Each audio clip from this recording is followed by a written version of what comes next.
Let's do this. The Cult of Hockey podcast by the faithful and for the faithful. I'm David Staples of the Edmonton Journal, and I'm here today with Bruce McCurdy. Hey, Bruce, how you doing?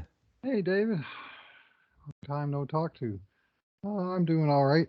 Got my cat back from sick list and feeling a little bit more comfortable about that. So Cat's not feeling well, eh? No, she has some issues, but she's on a new medication and diet, and she seems to be bouncing back real well. So that's good news. Yeah, that's for sure.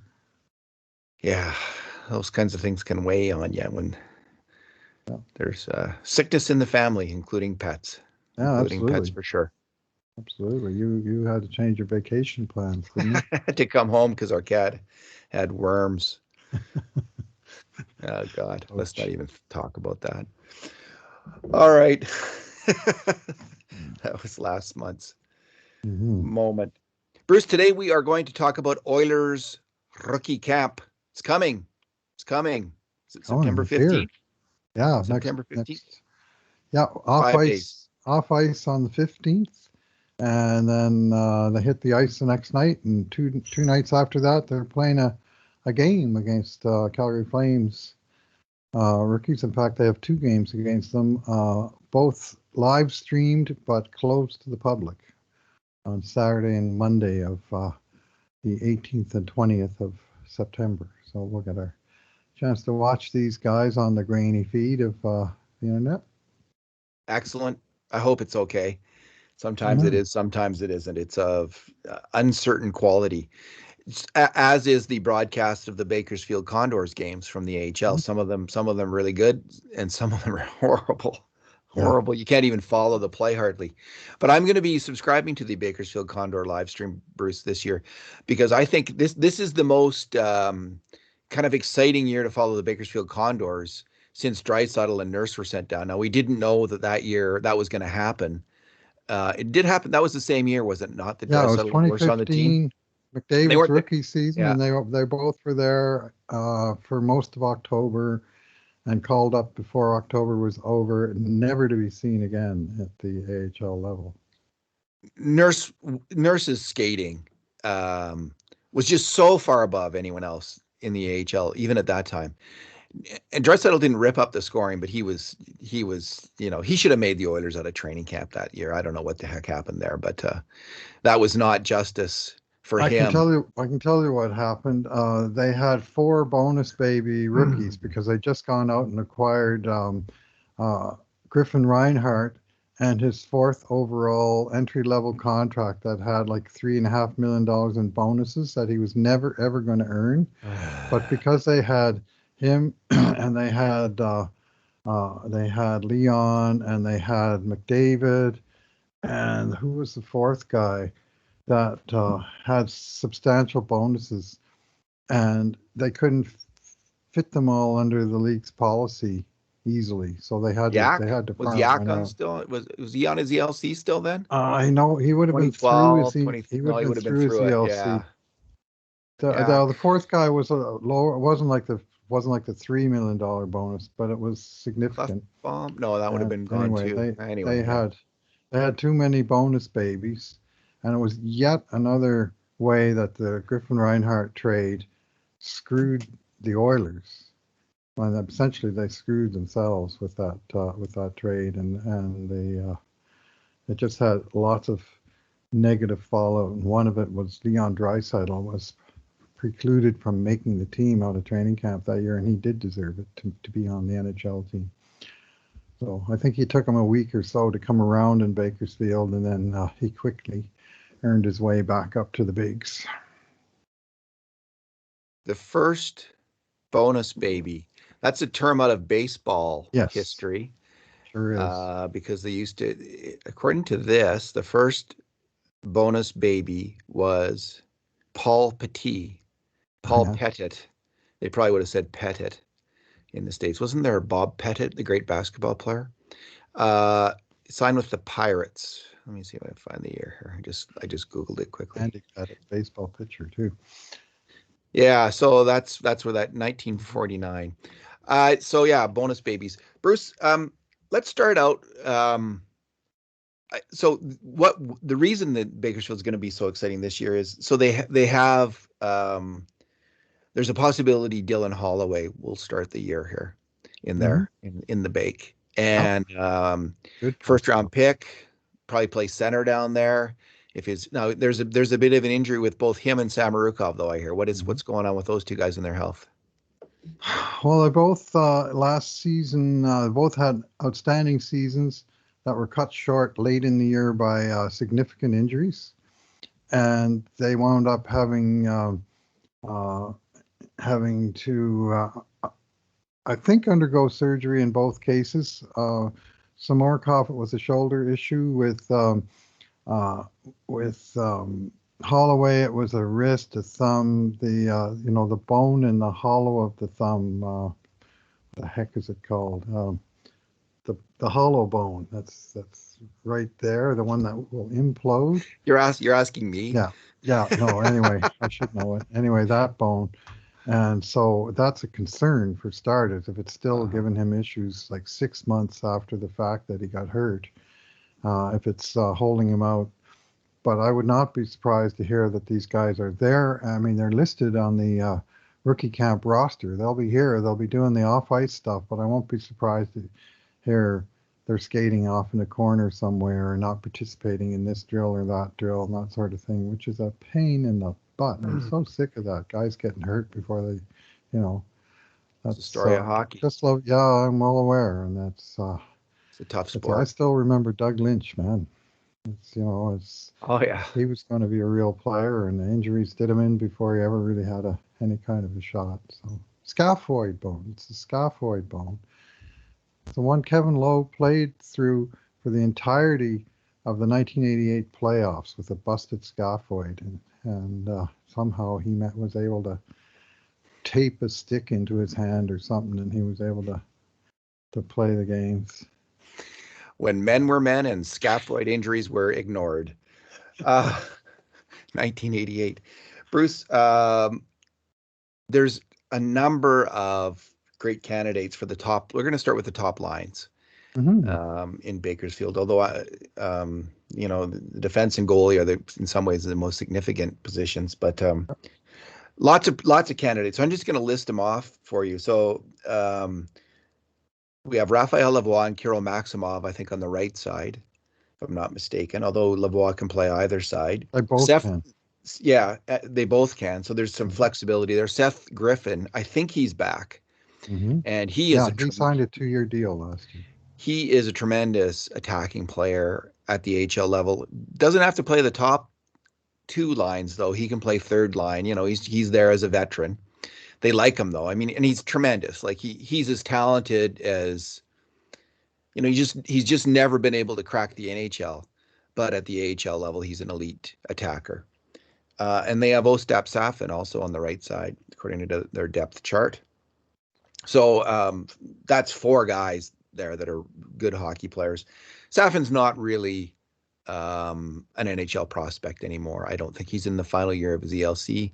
He had some okay games last year, but he just really hasn't developed. No, he's a great big guy. Maybe he's Huge. a late bloomer. At center, they He have. he's the Go ahead. opposite of the other guys, by the way. He's a left shot who likes to play right wing, Oh yeah, whereas Maximov and Lavoie are big right shot guys who like to play left wing. So among them, they'll cover the two sides, and I guess they'll figure it out. I just list them as right shot and left shot wingers when I'm doing depth charts and stuff. And until they prove at the NHL level, like Nail Yakupov did, for example, that he's a left shot, but he's a right winger, right? I mean, that was his position. But yeah. He never on the really way proved up, it, it's but yeah. very, very undecided at this point what position they'll wind up in. At center, they have Kyle Turris, Dylan Holloway, Brad Malone is back. I'm pretty sure. They have Devin Brasso as well, who's a older NCAA player who signed there last year, and I'm not sure if Liam Folks is back or not, but they have Devin Brasso. So He's coming to Turris, camp. Turris may, of course, make the Oilers as a utility forward if they're looking for a good soldier, and he's willing to be that. There's that chance that he'll make the Oilers. But he could be playing the whole year in Bakersfield, and I don't know what we'd be. I don't think the one big prospect is Holloway, and no one's going to get in his way for ice time down there. So if they have Turris and Malone, who are two veteran players, I don't see that holding back Malone or Holloway at all. He's gonna be featured if he's down there. The other key center guy who was playing center last year, who I assume will be again, is Adam Cracknell. Who wasn't he a winger, Cracky? Last year he signed an AHL deal or NHL deal, and this offseason he signed an AHL deal to stay in Bakersfield. He's listed as a winger, but he was the guy, as I understand it, he was playing center and Seth Griffith was playing and wing. Lavoie. Yeah, and Lavoie was playing the other wing. Yeah, fair enough. So he could probably do a lot because he's a very veteran hockey player. Cracknell. Yeah, and they can put him wherever they need him, and he'll do well there. He's an outstanding minor league player, and sort of very marginal NHLer. He's a tweener, but at the AHL level, he's got more than enough game to help a team down at the AHL level, and very good in a mentor role too, apparently. Well, he's 30. I think he's 37 now. I think Brad Malone got hurt at one point, so they probably needed that kind of bigger checking center when he went out of the lineup. Brad Malone went into the broadcast booth, and he was actually pretty good. He was funny, but Malone was back for the playoffs anyway. He's back, and Cracknell's back. So there's a couple really solid big veteran players that will help the younger wingers on the team, like Lavoie and Maksimov. So I don't know where Turris would fit in this roster. He'll fit in where they need him, I guess. If he is down there. It sounds like he's getting a little bit of a push though, Turris, to make the team. There's all kinds of good verbal. He's in camp. He's doing whatever which is good because shape of his life. Last year, Bruce, when I actually heard Turris talk, he's supposed to be a great guy, but when I heard one interview and they asked him what's wrong with his game, he was just focused on his offensive play, like he's just got it together. Kyle Turris's game at the NHL level, I don't believe the offense is ever coming back. No, that is not happening. I mean, what is there? 1% chance, 1 in 100 that he might come back and get a 15 to 20 goal season, Bruce. But he's had two or three terrible attacking seasons in a row. So when he said that his offense has got to come back, I was just like shaking my head because he was the worst defensive center I have seen watching the Edmonton Oilers in all the time I've watched the Edmonton Oilers in the NHL. His slot coverage, for a guy who's coming in as the third line checking center, it was just remarkably not there. So if he's going to make the Oilers, I as a center, I don't know, Bruce. I'm glad he's in great shape and I wish him well. He's got to figure out though, like if he's on the Oilers, defense first. It's all about the defensive play for him. And maybe he can chip in enough on the attack because he does have some skill on the attack. I saw some good passing and that kind of thing now and then. But I don't know. Like they seem to want to have him on the team, and there's been verbal all summer about how hard he's working out and stuff, and it's. I wonder how much of it is real. I mean. The Oilers, they signed him to a 2-year deal, so they're stuck with his contract no matter what. Yeah. So maybe they didn't want to be hearing negative all summer long. There's a whole season for us to be negative. We don't have to be negative on the off season too. So let's say some nice things. I don't know. Prove it. Show me. That's my position to Kyle Turris. Come to the ice. What you do on the ice, I'm quite prepared to fairly, I hope, judge what happens on the ice, but all this bump about what's going on in the summertime, I'm in the best shape of my life. How many times have you heard a guy say that? And how often does it then turn into the guy having a fantastic season? Yeah, Rob Brown was saying that on Owners Now. Like he said they'd go into training camp, and the guy who was the best shape coming in was always in the first cuts. Mhm. Uh, okay, so he is in the running. He could play in the AHL. Yep, That would 50-50, I say. yeah, and he would be a good AHL player. Probably he Could would be. probably help that team if he's got the right attitude. And again, going down there, it shouldn't be like I'm going to be on one of the top two lines and be a scorer down there. No, you're a role support player for the prospects, the actual NHL prospects on this team. On the left side, we've got Brendan Perlini. Could easily end up down there. Tim Sutherland, who was the throw-in on the Keith trade, and I don't even know why the Oilers took that player because he's had such poor success at the AHL level. He's never done anything, but who knows?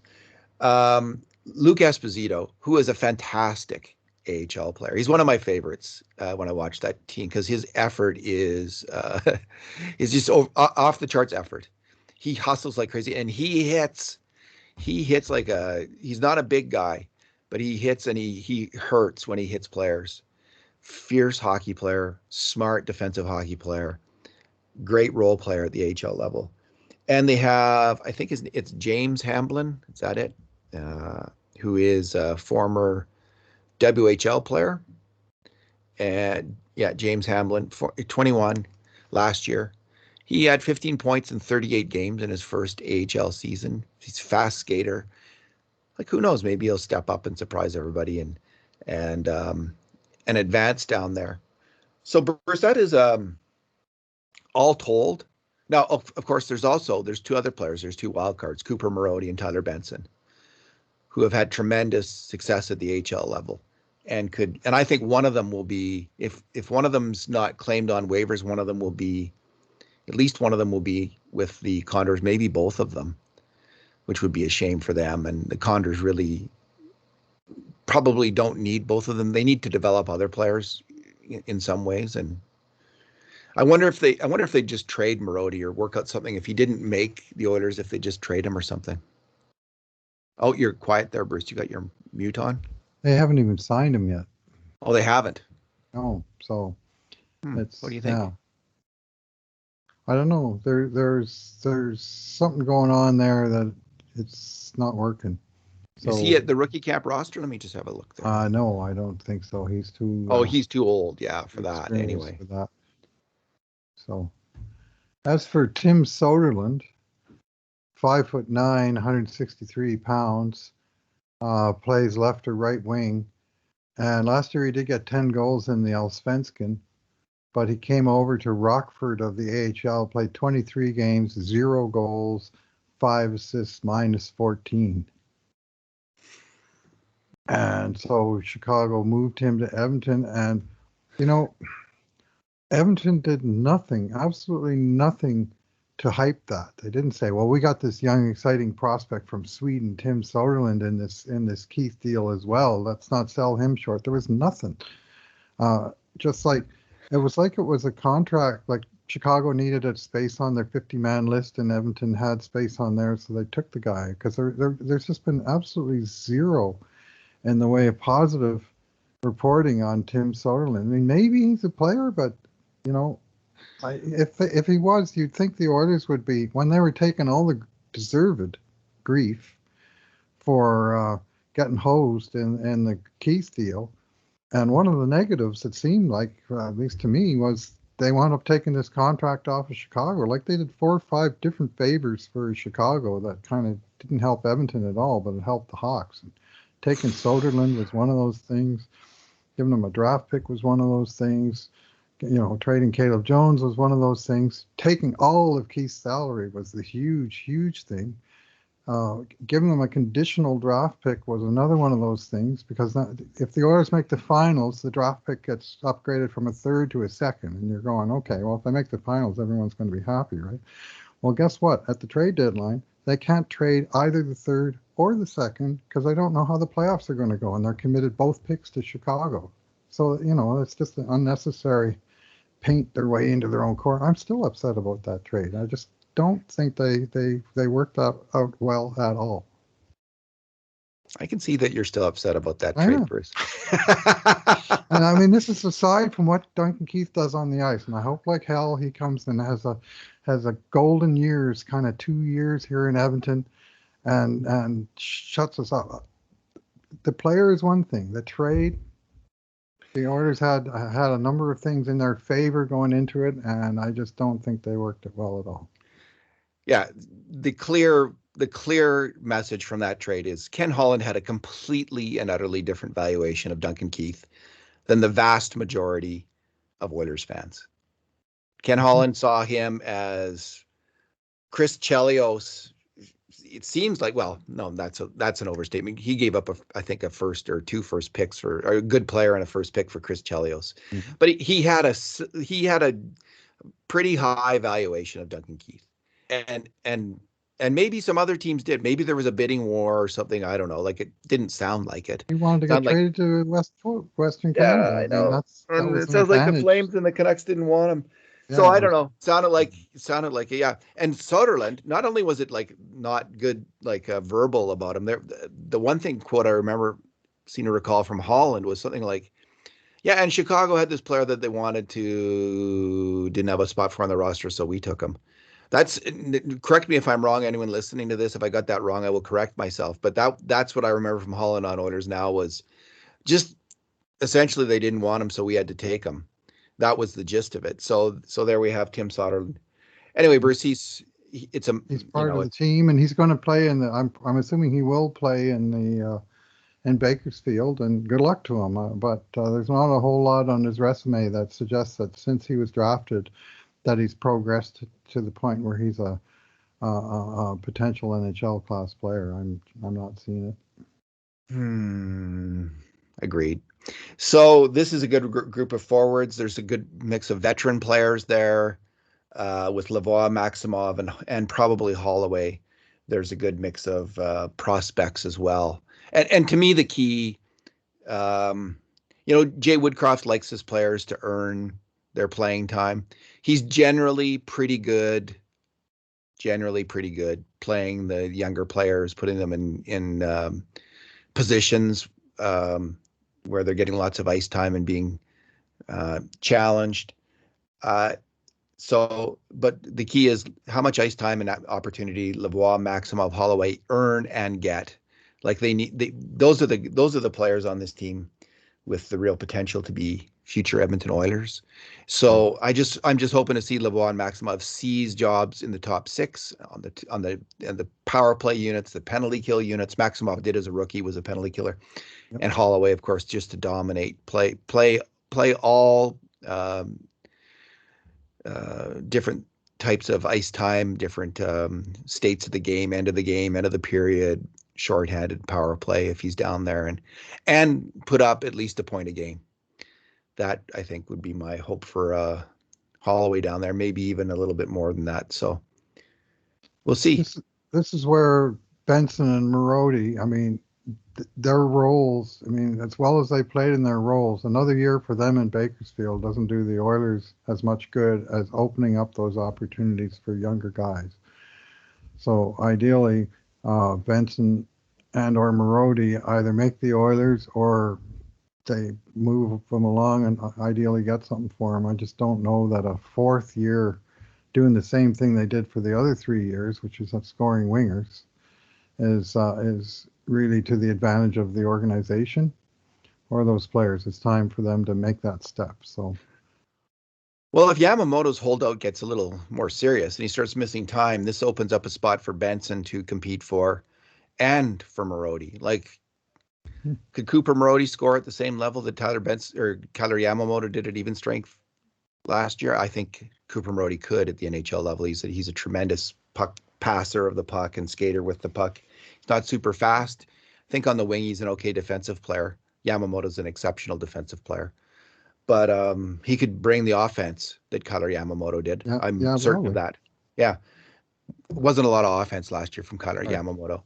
So I'm hoping Marody. If Yamamoto doesn't sign, I just think Kailer Yamamoto should be.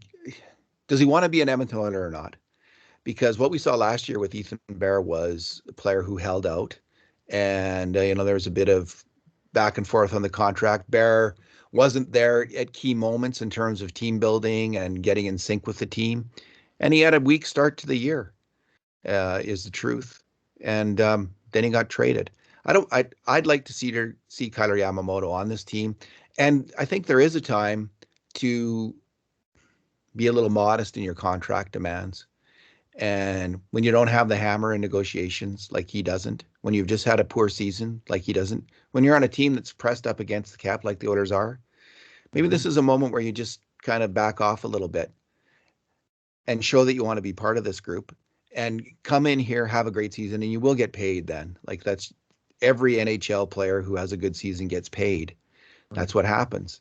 So that's what I would hope for Yamamoto. And if he doesn't do that, it's not like the Oilers, it's not like the cupboard's bare anymore. There's Holloway, there's Benson, there's Marody, there's there's Perlini and Devon Shore, there's other veterans. Now Perlini and Shore I don't think replace Yamamoto, but Holloway or Benson might. Marody might, at least in the short term. They got three bullets to fire to see if they can find one that takes Kailer Yamamoto's spot. What are the chances one of them succeeds? I think pretty good, actually. So, yeah. Well, you mentioned a key thing there in my mind, which is the team building thing. We're now into that. I've been saying for some podcasts now that they need to get this Yamamoto thing done, and it's now gotten to the point. I mean, they're not at rookie camp yet. Main camp is a further week beyond that.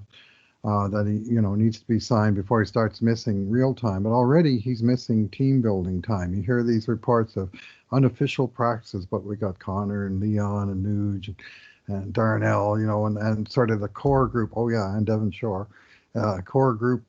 Dozen guys practicing there. All the skill guys, and Yamamoto is not among them. So not only is he not signed, he's not even, he's outside of that process.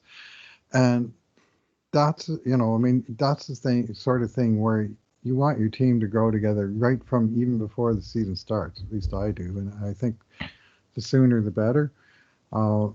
He's not in a strong negotiating position, but if he signs a lowball 1-year contract and plays on line with Draisaitl and or McDavid. Last year he played quite a bit of time with both those guys. That puts him in great negotiating position for his next contract. And so it may have to be that he's going to have to do what Kevin Labanc did out there in San Jose and take the lowball offer and get paid the next year. And Kevin Labanc certainly got paid. So it's and I mean the bigger worry is that he signs that and he puts himself in a position to get paid, and they don't have any money because they've already, committed so much. So that is a big worry, but yeah, they got Koskinen's contract coming off the books next year. Yeah, they might have to sign a goalie though, so we'll see what happens there. Yeah, I think the players aren't going to hold it against the guy for holding out for more money. Everyone understands it's a business; it's about the money. And but it's also about the team. So if he missed a month and then came in like gangbusters, that wouldn't be an issue with the players. But I don't think he will either. But it's just interesting to see. I just wonder what's going to happen here. And there is, just like with Bear, there's other players coming up. There's Bouchard. This is a different Oilers organization now with serious depth in pretty much every position, and players who have yet to firmly establish themselves where they have signed long-term contracts. All of them, their future on the team is in doubt. And we saw that, for years we thought Caleb Jones and Ethan Bear were going to be a big part of the future of the Oilers defense. Well, both of them are gone. And, will the Oilers miss them? We'll see. But they do have other players, prospects who are really strong candidates to take their spots in the Oilers pecking order in Bouchard, Broberg, and Samorukov. So the same is starting to apply at forward. I mean, Raphael Lavoie is not NHL ready right now. Right.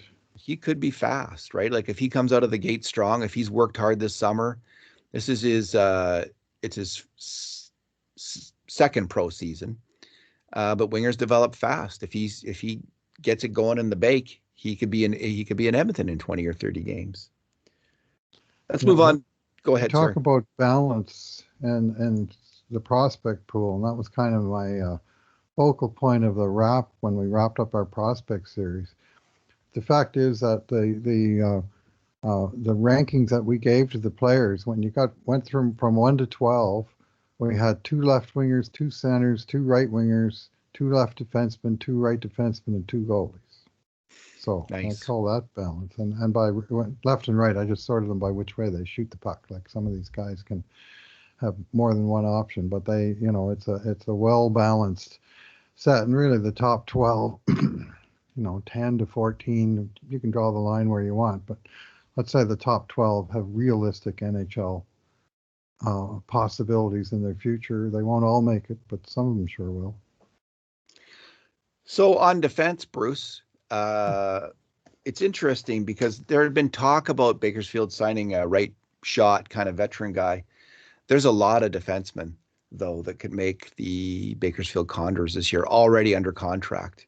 And I'm not keen about them signing actually a veteran, even if Bakersfield would be stronger as a team.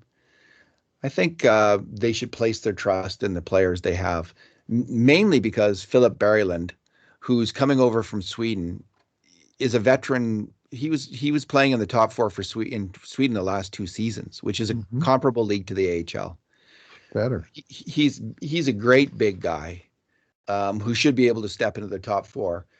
And then on the right side, they'd have Mike Kesselring, Phil Kemp, and what's his name? Desharnais' first name. Vincent Desharnais. I was going to say David Desharnais, but there's a little bit of a size difference between David Desharnais and Vincent Desharnais. I think he's about 6'8" or 6'7". Anyway, they have these 3 big, young right shot D, and they've got Berglund. They also have Dmitry Samorukov, who can play the right side. Like if they're really hurting he played it in the KHL and crushed it. Yeah. Then they have on the left side, so they have Samorukov on the left side, Philip Broberg, Markus Niemelainen, Jan Kaldis, and possibly William Lagesson if he clears waivers and doesn't make the Oilers. So they've got,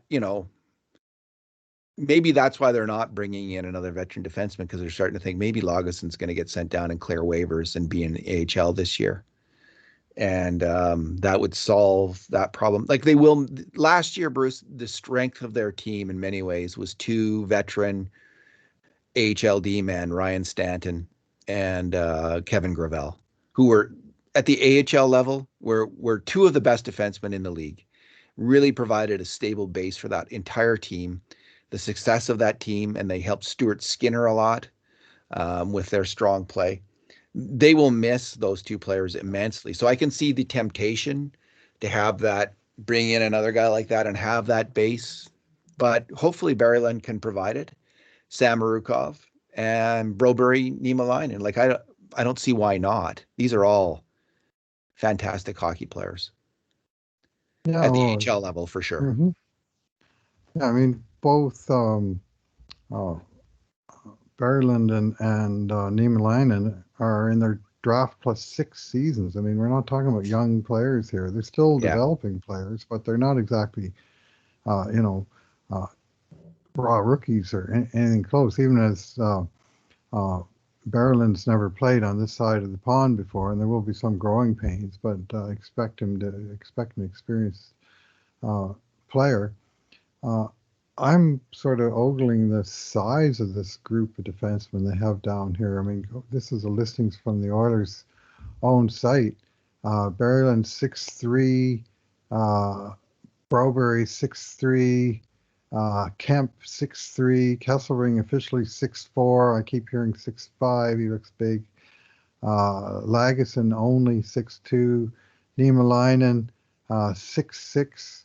Samorukov 6'3", and then we have Desharnais, who's on an AHL contract, who's 6'7".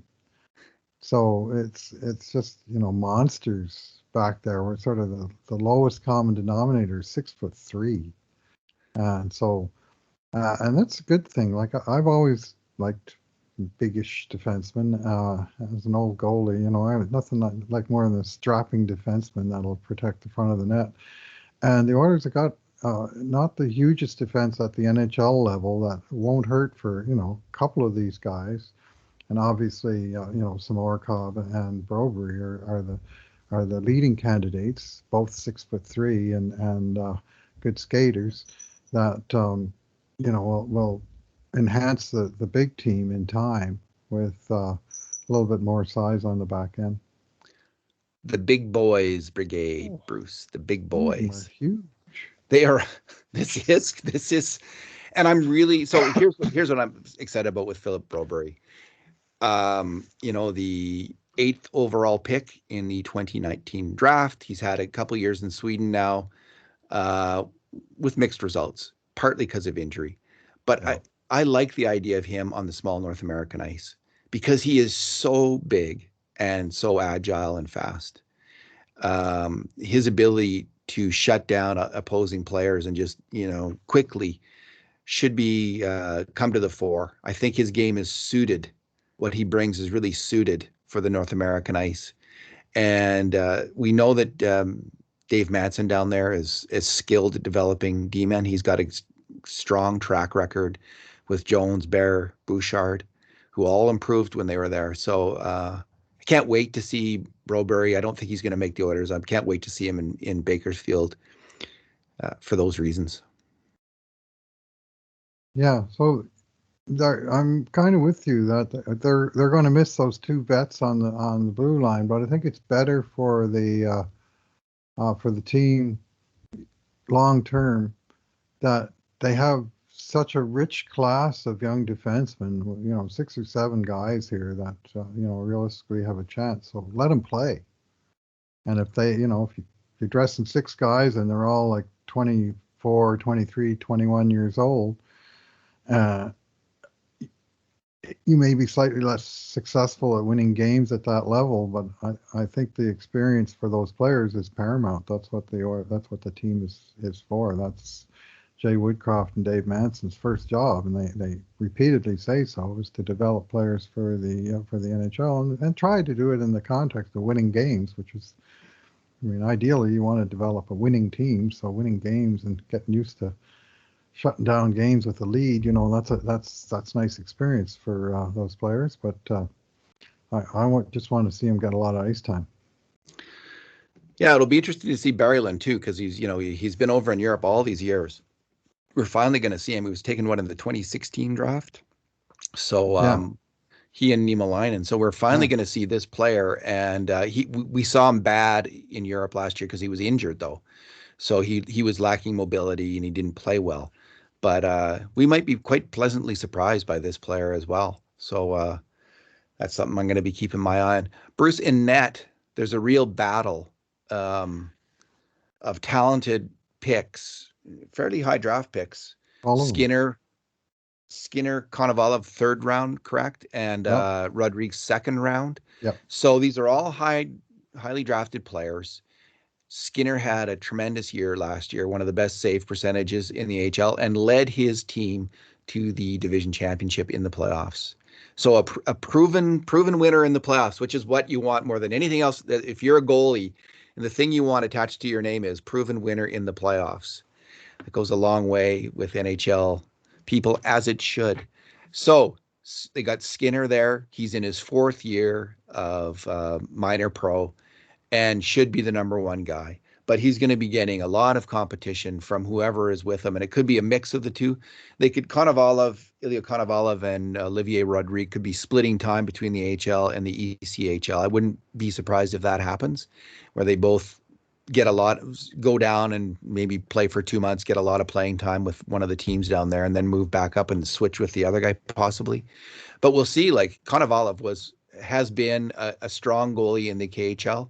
Could come here and earn the starting job ahead of Skinner in Bakersfield.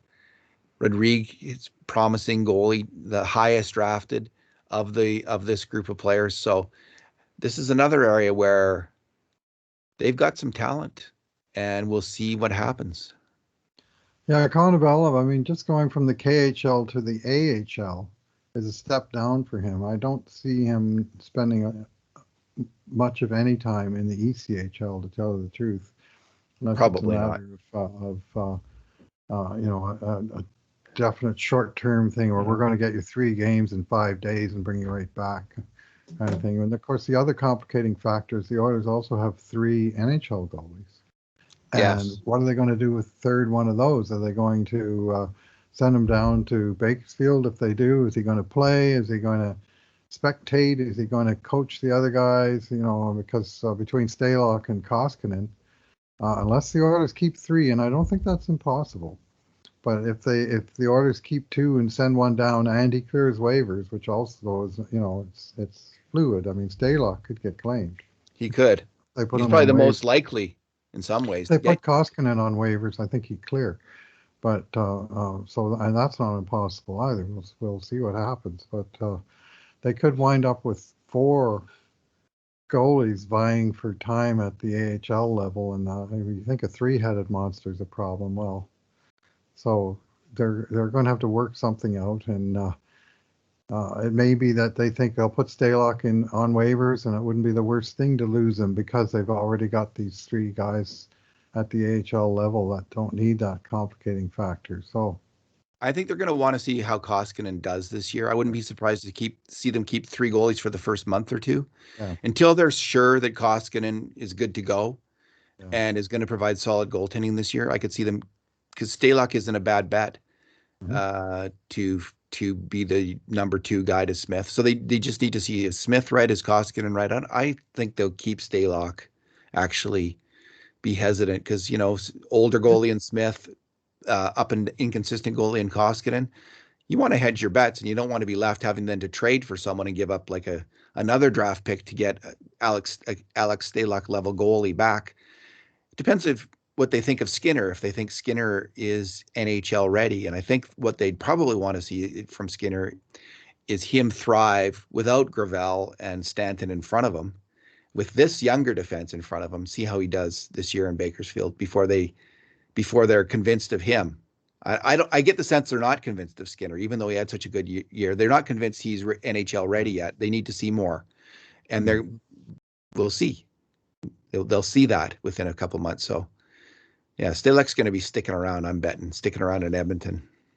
I think they might go with 3 after last year's fiasco. Mind you, we don't have the taxi squad and the same requirements this year, but I have an idea that Ken Holland might take a different approach after getting fairly badly burned at the beginning of last season when he lost a goalie on waivers and immediately lost another to injury, and then he was in a pickle for the first month of the season after that. Yeah, so this would mean if they keep 3, on their extra players at the NHL level would be 1 forward, 1 defenseman, and 1 goalie then. Yeah. So the extra forward would probably be Devon Shore, or Tyler Benson, or Cooper Marody, one of those 3, or Turris, I guess. You know, actually, out of those 4 guys, you'd have your 4th line left winger and your taxi squad guy. And then your extra defenseman's either, well, if Russell's third pairing, then Cuckoo's the extra guy, or it could be the other way around. And then Lagesson sent down. And then your extra goalie is Stalock. So that would probably be the best bet. Of course, there's injuries that come up all the time, so things change fast. Right. Another thing to keep in mind is at very beginning of the season, there's paper transactions that are conducted for various reasons. That the opening day roster is not necessarily the roster they're going to start the season which is on day 2, and their first game is on the second day of the season. So they can actually do things, for example, to try and get Oscar Klefbom's salary on the opening roster, where they will either waive or send down waiver exempt players on paper to Bakersfield to make that happen. And it won't actually mean the guys are going anywhere. So when we hear the announcements of the final roster at the end of preseason, we'll have to take it with a grain of salt, not panic too badly when we see our favorite players getting sent out, because it could well just be stuff on paper. There's also little details to do with bonuses. Guys that have bonuses built Like into Philip their Broberg, contract, right? I've like heard his name Broberg, mentioned. like Like there might be some, Holloway. yeah, there Last might year, be some reason to Bouchard. keep them on the Last year, roster for one Bouchard was game or something. on the roster at the beginning of the season and then shipped to the taxi squad because there's some flexibility in the bonuses of players where if they don't start the season on the roster and then they get called up, they have to count their bonuses against the cap. I don't have all of those details of salary cap. I prefer watching hockey to accounting. But there are considerations that hopefully their Oilers and their crack team of capologists will work out. They have created a system, Bruce, that only a lawyer can understand. Like honestly, is there like okay, let's say that Elliot Freeman has the most amount of knowledge about these kinds of things. Mm-hmm. I'm not of any NHL writer or commentator right now. He's a very smart guy. He's very plugged in. He knows, he talks to everybody. So his understanding. There's probably like 10 guys in that category covering the NHL. Mm-hmm. I'm not sure though that any of them completely understand how all of these things work. And for the average, and like we're obsessed hockey fans, we don't know how. It's very, very complicated. And when you hear people try to describe, like Ken Holland try to describe it, like I'm not sure. Oh, I think he knows yeah. what he's talking about. I'm convinced he can't describe it to someone else though, because he can't.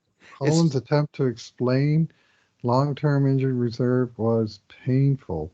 The more I watched it, the more I thought, yeah, I think he knows what's going on, but I don't think he's going to be able to explain it. And he couldn't. He tried for seemed like 10 minutes. Probably was only 2, but they were 120 painful seconds.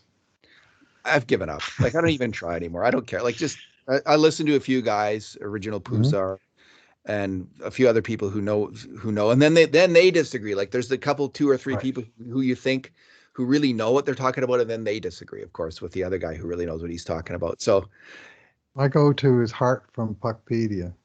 yeah, He knows his stuff and is very forthcoming and willing to share his expertise, which I for one really appreciate.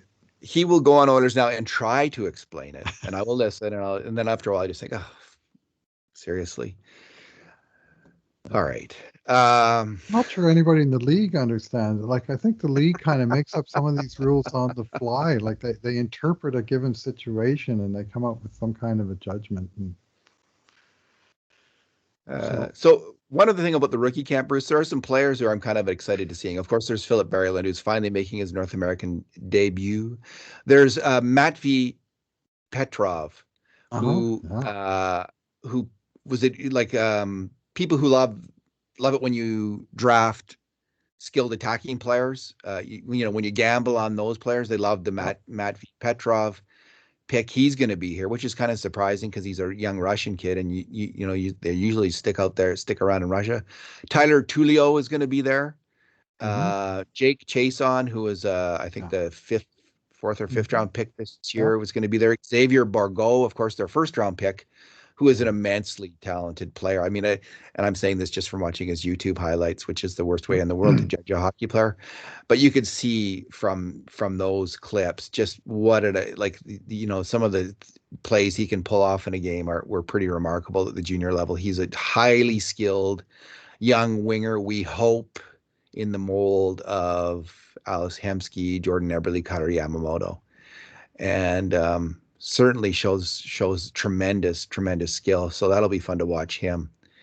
And then there's the well-named Maximus Wanner on defense, who's going to be in camp. That'll be see what kind of game he brings us to entertain us. So yeah, 2 games against the Flames rookies, Bruce. That's on the cards. Yeah, that's all. We haven't got. There's no way to get something going like the Penticton tournament in the current environment. So, and the Oilers actually withdrew from that, and the Flames, and they've been playing each other for a couple of years prior to this now. So, yeah, this guy Matvei Petrov, this is interesting. Like 180th overall draft pick, 6th round. This is the pick that Kyle Dubas turned up his nose at. So I'm rooting hard for Matvei Petrov to stick it to Kyle Dubas. What do you mean he turned his nose up at it? The Oilers offered Toronto a 6th round pick Oh, for the Hyman 8th year on the Hyman deal, and Dubas held out for more, and he wound up with nothing. Anyway, so the Oilers kept the pick, and they used it on Matvei Petrov, 6'2", plays both wings, right shot, and he is only 18 years old, of course. And he played in the MHL last year, and he also played for Russia in the World Under-18 Championships. And he scored pretty good, 22 goals, 20 assists in the MHL for a young guy. And so what I don't know is if he's here just for camp, and then they're going to send him back out to a Russian team, which is kind of what I guess will happen. But sometimes these European guys come over and they can stick them in the minors, and it's legal to put underage kids that aren't from the CHL. If they're from the CHL, they have to send them back to the CHL. If they're not, they have some options. So it's not impossible that he could wind up at 18 years old. I honestly think he'd probably be better off going back home and playing a major role on a team as opposed to being on the edges, which he probably would be as an 18-year-old pro in North America.